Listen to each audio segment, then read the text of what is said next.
Let's say you've managed to set up a meeting with the client. If you have a meeting space, the client can come to you.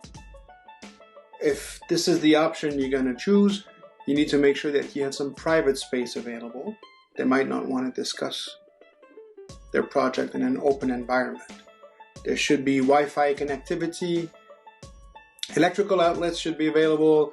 Projectors if needed. Water, coffee, juice, pastries, muffins, you name it. You want the client to feel comfortable. If the meeting takes place in the summer, you might want some AC or ventilation, and it shouldn't be too loud. If you don't have a meeting space, not the end of the world. You can secure a shared meeting space. There's at least 3 or 4 places where you can do this in the city. Or you can go to them. Presumably that should be your first choice as a courtesy. But if they offer to come see you, you can accept that offer as well. If you do go see them, or if you go to a shared meeting space, make sure to bring a laptop computer. Should have a battery pack and an electrical cord. Bring identification with you. In many offices, especially government offices, you will need to prove that you are who you say you are. Take care of any bathroom needs before you enter the client's office. You do not want to be uncomfortable during the meeting, obviously. You also don't want them to see you being uncomfortable. Very important, don't be late. You should arrive at least 15 minutes early, if not more. Bring a book with you, something to read, bring work. It's not ideal if they make you wait. It's not ideal if the client makes you wait. That could happen. They could be busy. Some meeting might have run over. Scope the parking busing situation depending on whether you're going to drive or bus or walk. Can you get there easily? Do you know what floor their office is on? If you're going to take the LRT in Ottawa, you know how unreliable it can be. So you have to arrange to leave with plenty of time to walk to their office in case the LRT breaks down. You should dress appropriately.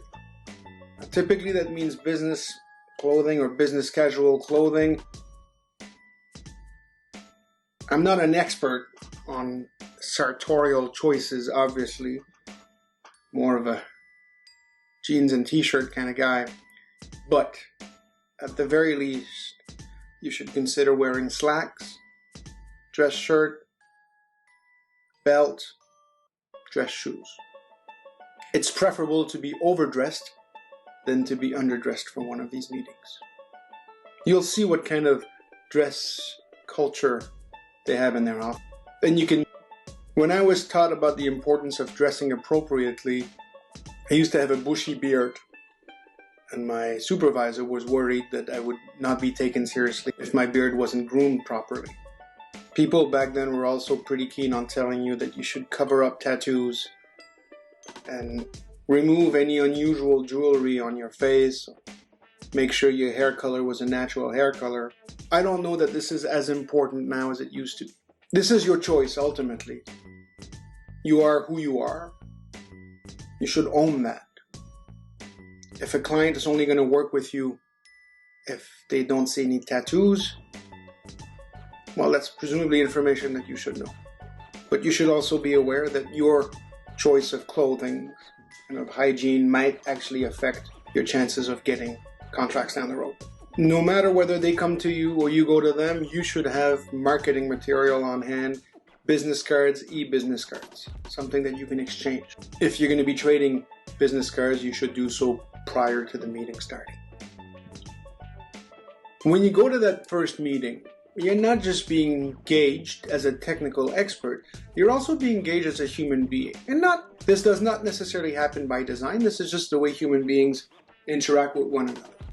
So make eye contact with the people you're talking to. Small talk might be a nice way to ease you into the business part of a conversation as well. Small talk, what do we mean? Look, you should be able to talk about something other than work with the client. The weather, always a good thing to talk about. Local sports teams, even if you don't enjoy the sport in question. Things happening in the city, festivals.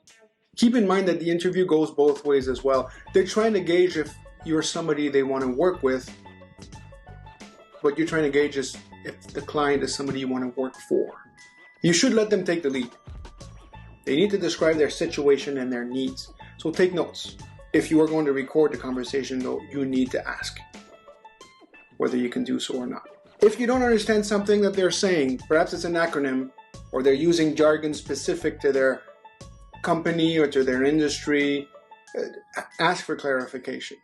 You're not going to look stupid because you don't know what a specific acronym means. You're going to look stupid if you ask 3 weeks after you've started working on the project, though.